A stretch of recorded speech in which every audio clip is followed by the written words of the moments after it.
2006 সাল। মুক্তির অপেক্ষায় মিশন ইম্পসিবল 3।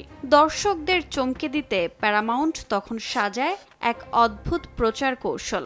লস অ্যাঞ্জেলেসের বিভিন্ন সংবাদপত্রের র্যাকে রাখা হয়েছিল ছোট ছোট লাল মিউজিক বক্স, যা খোলা মাত্রই বাজতে শুরু করত সেই বিখ্যাত মিশন ইম্পসিবল থিম সং।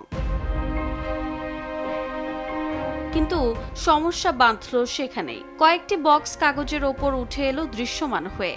দেখতে লাল বক্স, মানুষ ভেবেই নিল এগুলো হয়তো বোমা। তখনও 9/11 হামলার আতঙ্ক মাথার উপর ঘুরছে।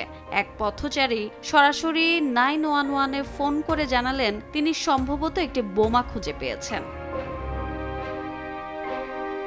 পুলিশ ও বোম স্কোয়াড ঘটনাস্থলে ছুটে যায়। কয়েকটি সংবাদপত্র র্যাক নিরাপত্তার খাতিরে বিস্ফোরণ ঘটিয়ে উড়িয়ে দেওয়া হয়। এমনকি ওয়েস্ট এলের ভেটেরান্স অ্যাফেয়ার্স মেডিকেল সেন্টারের বাইরে একটি লাল বক্স পাওয়ার পর প্রায় 300 রোগীকে সরিয়ে নিতে হয় জরুরি ভিত্তিতে।